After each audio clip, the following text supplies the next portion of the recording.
Hello friends, welcome to centre study.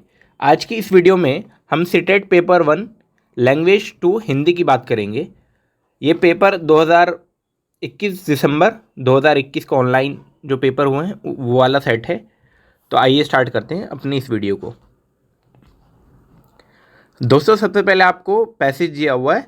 ये passage थोड़ा सा लेंदी है, इसलिए मैं आपके लिए रीड नहीं करूँगा। आप इसका स्क्रीनशॉट ले सकते हैं, नहीं तो आप इस क्वेश्चन पेपर का PDF हमारे टेलीग्राम चैनल से ले सकते हैं, जिसका लिंक आपको हमारे डिस्क्रिप्शन बॉक्स में मिल जाएगा। आई होप आपने ये स्क्रीनशॉट ले लिया होगा। अब इसके बाद हम अपने क्वेश्चन को स्टार्ट करते हैं, जो कि हमारे क्वेश्चन नंबर हमारा 121 है।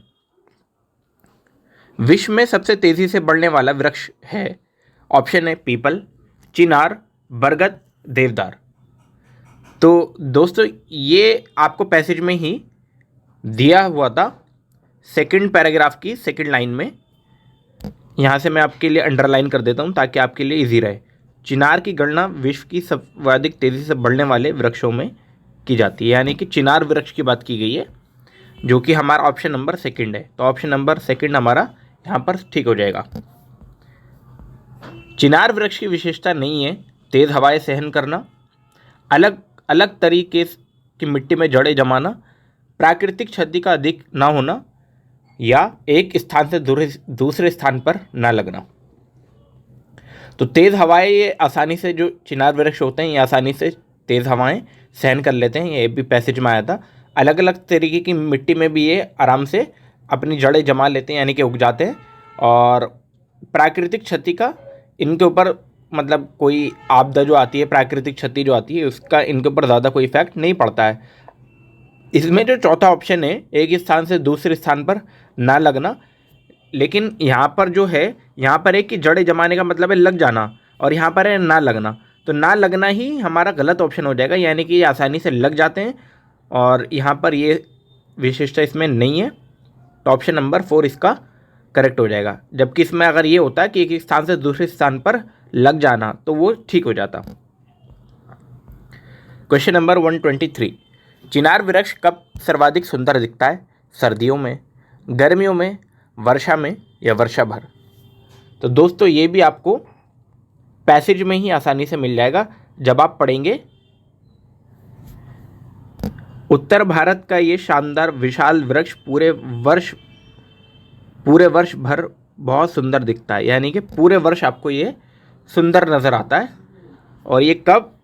किंतु सर्दियों के मौसम में अपने तनों के फूल के कारण ये सर्वाधिक सुंदर दिखाई देता है। सर्वाधिक सुंदर कब? सर्दियों के मौसम में। तो सर्दियों के मौसम में, यानी कि ऑप्शन नंबर इसका 1 ठीक हो जाएगा दोस्तों। Option number 1। 124 में चलते हैं। उत्तर भारत में चिनार के वृक्ष कहाँ मिलेंगे? पुरानी दिल्ली, नहीं दोस्तों, पुरानी नहीं, न्यू दिल्ली में मिलेंगे। पंचकुला में नहीं मिलेंगे। हरियाणा में भी नहीं मिलेंगे। ये मिलेंगे सिर्फ देहरादून में, और ये पैसेज में इसकी बात की गई थी। पैसेज में ये सेकंड लास्ट लाइन में आपको दिया हुआ है। ये मैं आपको दिखा दूं। यहाँ पर नई दिल्ली की बात की गई है। मेरठ, देहरादून, चंडीगढ़, इन सब स्थानों पर ये वृक्ष आसानी से देखने को मिल जाएंगे, और कश्मीर में तो ये मिलता ही है। 125 में चलते हैं अब। पर्यावरण के साथ अनुकूल क्षमता के कारण चिनार अपनी जड़ें गहरी कर लेता है। पर्यावरण प्रदूषण का प्रभाव नहीं पड़ता। अपने तने को लंबा करता है। यह 500 वर्षों तक रहता है। अब इसका जो करेक्ट ऑप्शन है वो ऑप्शन नंबर सेकंड है। पर्यावरण का प्रदूषण का प्रभाव नहीं पड़ता है। ऑप्शन नंबर सेकंड इसका दोस्तों सही हो जाएगा। 126 में चलते हैं। इनमें से कौन सा शब्द समूह से भिन्न है? कौन सा शब्द अलग है? तेज हवा, लंबी आयु, विशाल वृक्ष, या सर्वाधिक सुंदर? तो सर्वाधिक सुंदर जो है इन सब शब्दों से अलग है, भिन्न है, तो इसीलिए इसका जो करेक्ट ऑप्शन होगा वो सर्वाधिक सुंदर हो जाएगा। 127 में चलते हैं। सर्वाधिक शब्द में प्रत्यय है धिक, का, इक, अधिक। तो इसमें सर्वा प्लस, इसमें जो इक प्रत्यय का यूज हुआ है, इक, तो ये है आपका ऑप्शन नंबर थर्ड में, ऑप्शन नंबर थर्ड इसका दोस्तों सही हो जाएगा। अब बढ़ेंगे क्वेश्चन नंबर 128 की तरफ। ऊंचाई शब्द है विशेषण, क्रिया विशेषण, भाववाचक संज्ञा या जातिवाचक संज्ञा। तो ऊंचाई शब्द जो है ये आपका यहाँ पर जो है ऊंचाई शब्द किसी भाव, अवस्था या गुण को दर्शा रहा है या दशा का यहाँ पे पता लगा रहा है। तो यहाँ पर जो ऊंचाई शब्द है ये आपका भाववाचक संज्ञा है दोस्तों, ऑप्शन नंबर थर्ड। और भाववाचक संज्ञा किसे कहते हैं? ऊंचाई शब्द जब किसी भाव, अवस्था, गुण या दोष या किसी की दशा को पता लगाए तो उसको भाववाचक संज्ञा, ऊंचाई शब्द की भाववाचक संज्ञा कहेंगे। इसके बाद दोस्तों अगले पैसेज की तरफ चलते हैं। इसके बाद एक और पैसेज दिया हुआ है, ये पैसेज नंबर 129 से 135 तक क्वेश्चन दिए हुए हैं। इसका भी स्क्रीनशॉट आप ले सकते हैं, नहीं तो आपने ये क्वेश्चन पेपर हमारे टेलीग्राम से ले ही लिया होगा, आई होप। तो 129 में चलते हैं हम। बचपन की स्वाभाविकता बनाए रखने में सबसे महत्वपूर्ण भूमिका है बच्चे की, परिवार की, शिक्षक की या समाज की। तो बचपन की स्वाभाविकता बनाए रखने में सबसे कम महत्वपूर्ण जो भूमिका है वो आपके बच्चे की होती है, बाकी परिवार की, शिक्षक की और समाज की, तीनों की बहुत इंपॉर्टेंट भूमिका होती है। क्योंकि परिवार से, शिक्षक से, समाज से जो बच्चा सीखेगा वही अपने अंदर वो गुण लेकर आएगा। अब 130 में चलते हैं। सभी बच्चों का बचपन का स्वरूप होता है एक समान, भिन्न, सरल या जटिल। तो सभी बच्चों का जो स्वरूप होता है वो दोस्तों अलग अलग होता है, भिन्न भिन्न होता है, जिसको हम भिन्न कह रहे हैं यहाँ पर। ऑप्शन नंबर सेकंड इसका ठीक हो जाएगा। 131 देश के आर्थिक विकास और प्रौद्योगिक प्रगति में सबसे महत्वपूर्ण कारक है शासन, शिक्षा, समाज या पूंजी। अब ये पैसेज की जब आप यहाँ पर पढ़ेंगे पैसेज को, लास्ट 4 लाइन में जब आप पढ़ेंगे तो यहाँ पर साफ साफ लिखा हुआ है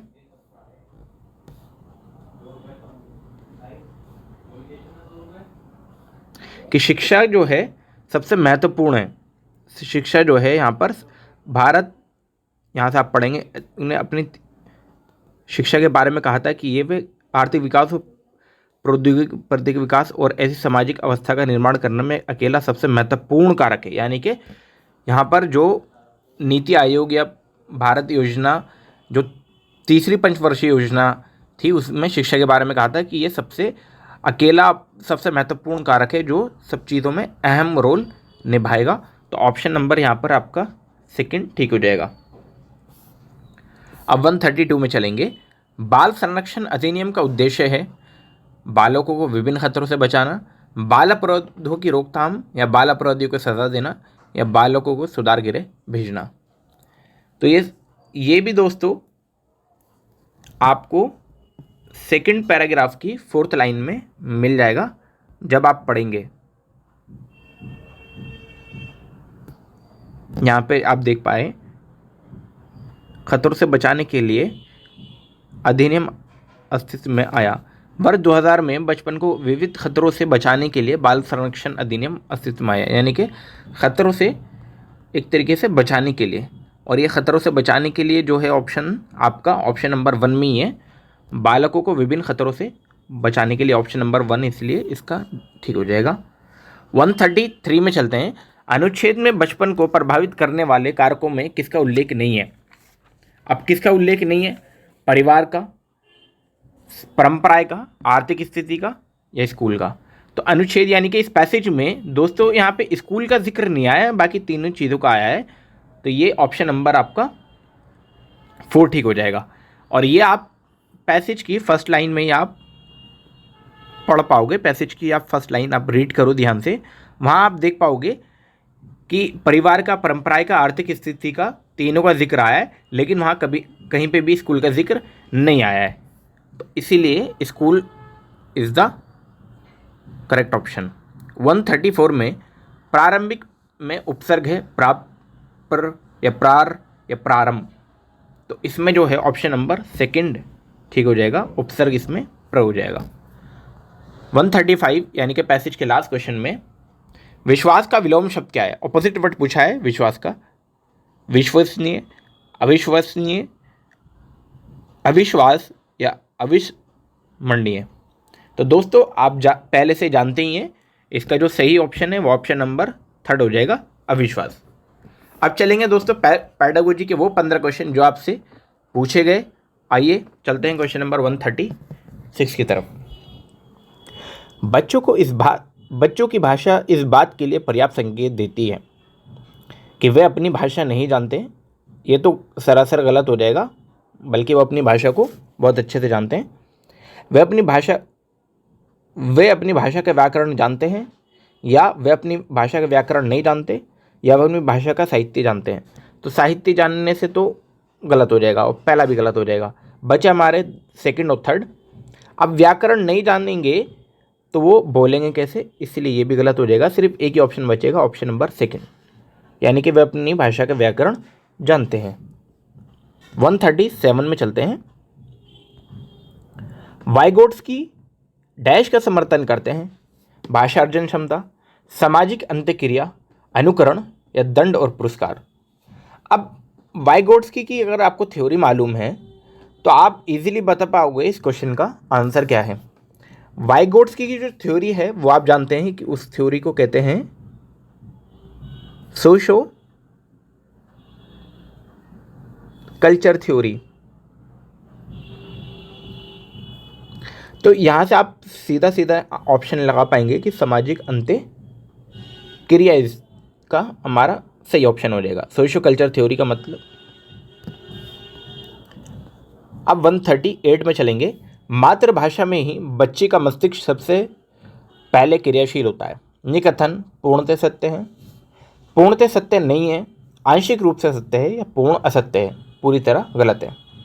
तो मातृभाषा में ही बच्चे का मस्तिष्क सबसे पहले क्रियाशील होता है, और ये कथन जो है या ये जो वाक्य है ये बिल्कुल 100% करेक्ट है, यानी कि ये पूरी तरह सत्य है। और ये इस बात का उदाहरण आप ऐसे भी लगा पाएंगे, मान के चलिए आपके सामने किसी और लैंग्वेज में बात की जा रही है, तो आप सुनने की कोशिश करेंगे लेकिन आप उसको फिर इग्नोर करना चालू कर देंगे।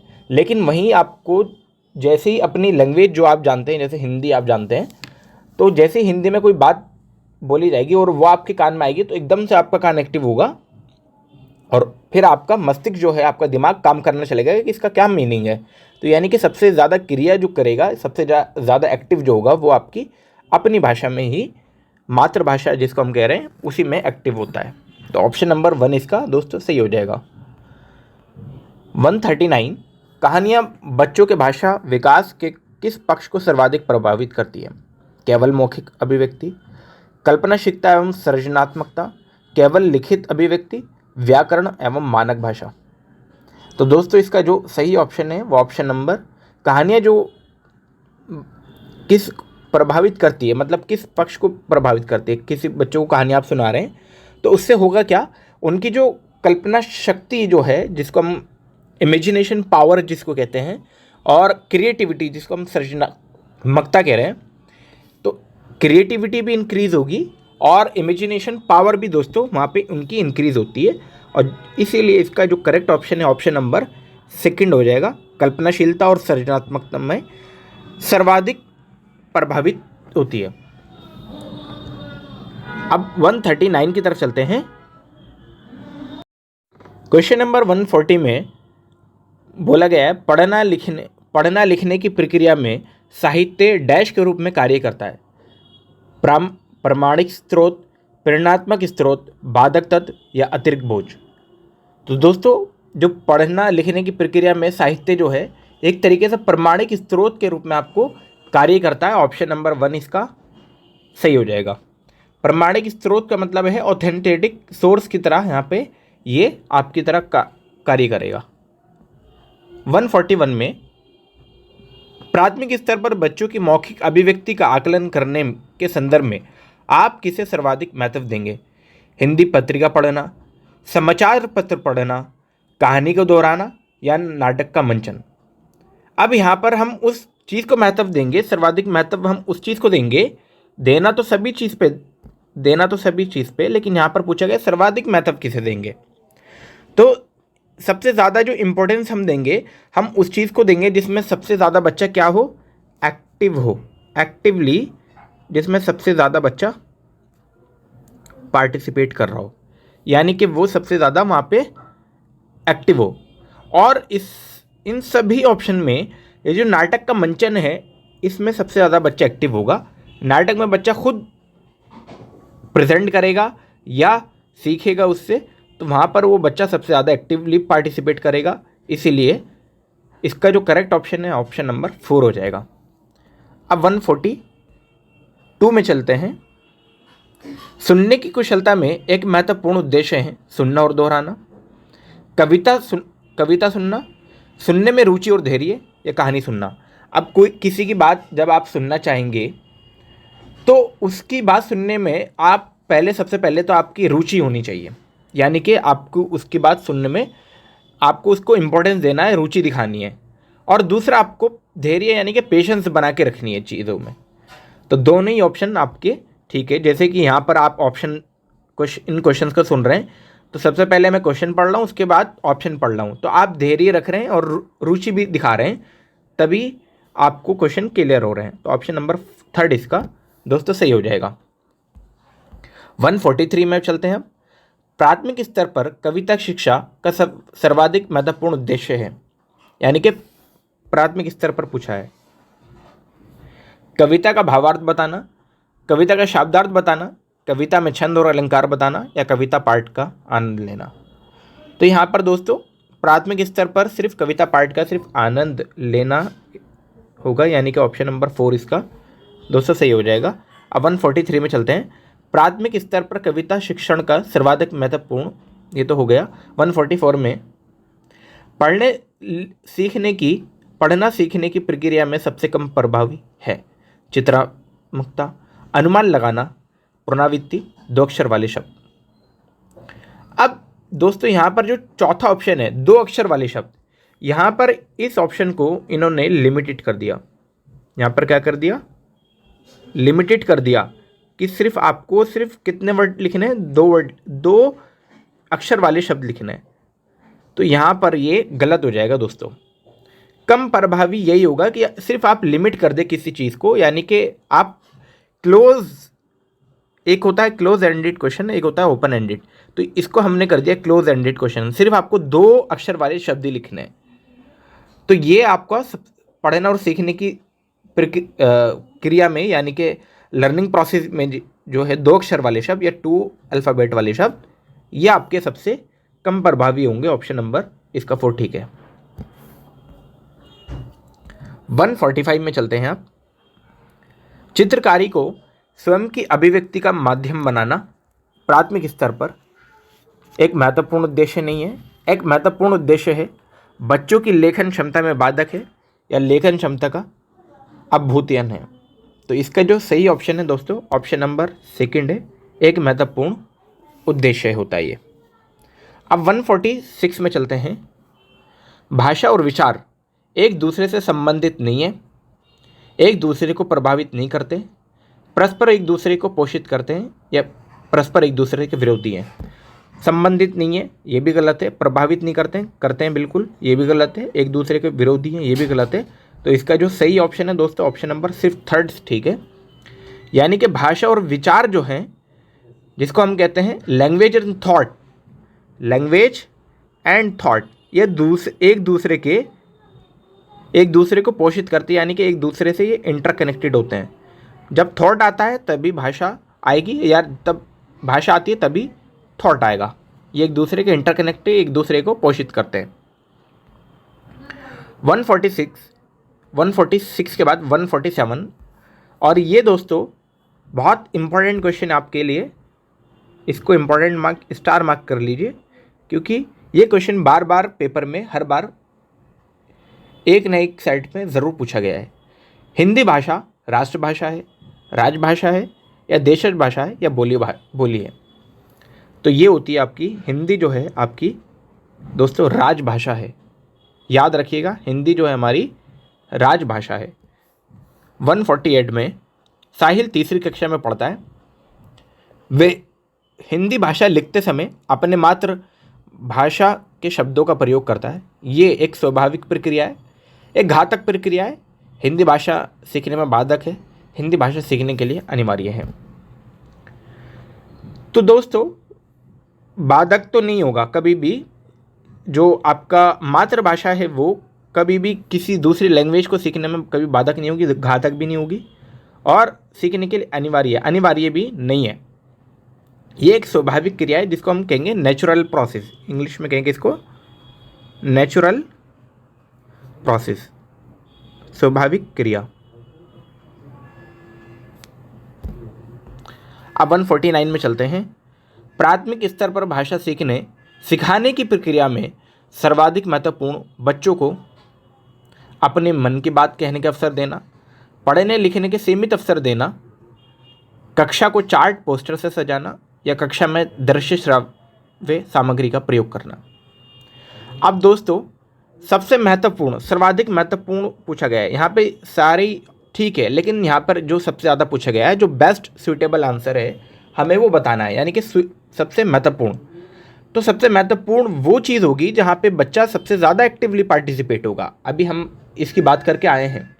और सबसे ज़्यादा एक्टिवली पार्टिसिपेट कहाँ करेगा? पढ़ने लिखने के सीमित अवसर देना। सीमित तो गलत ही हो जाएगा, ये तो सरासर गलत है, ये तो सभी में गलत है। सीमित यानी कि लिमिटेड ऑप्शन देना। कक्षा को चार्ट और पोस्टर सजाना, तो यहाँ पे बच्चा सब ज़्यादा एक्टिवली नहीं होगा, लेकिन एक्टिव होगा। या कक्षा में दृश्य श्रव्य सामग्री का प्रयोग करना, यहाँ पे भी बच्चा एक्टिव होगा, लेकिन इतना नहीं होगा। जो आपका पहला ऑप्शन है कि अपने मन की बात कहने के अवसर देना, ये ठीक होगा। सबसे ज़्यादा सर्वाधिक महत्वपूर्ण जो है ऑप्शन नंबर 1 ही है। बच्चा सबसे ज़्यादा जो एक्टिवली पार्टिसिपेट करेगा वो अपने बात जो कहेगा उसमें पार्टिसिपेट करेगा। इससे होगा क्या बच्चा? इससे आपका बच्चा जो होगा, जब उसको हम ऐसा अवसर देंगे तो वो डाइवर्जेंट थिंकर बनेगा। और डाइवर्जेंट थिंकर बनने से होगा क्या? वो अलग अलग पर्सपेक्टिव में बच्चा चीज़ों को सोच पाएगा। अब वीडियो के इस लास्ट क्वेश्चन में चलते हैं दोस्तों। Question number 150। आकाश की कक्षा के कुछ बच्चे कक्षा में हो रही गतिविधियों में हिस्सा लेने में संकोच करते हैं। यानी कि एक बच्चा आकाश है, जिनकी क्लास के बच्चे, कुछ बच्चे हैं जो एक क्लास में एक्टिविटी हो रही है और वो क्लास की एक्टिविटी में पार्टिसिपेट नहीं कर रहे हैं, लेकिन आपस में अपनी भाषा में खूब बातें करते हैं।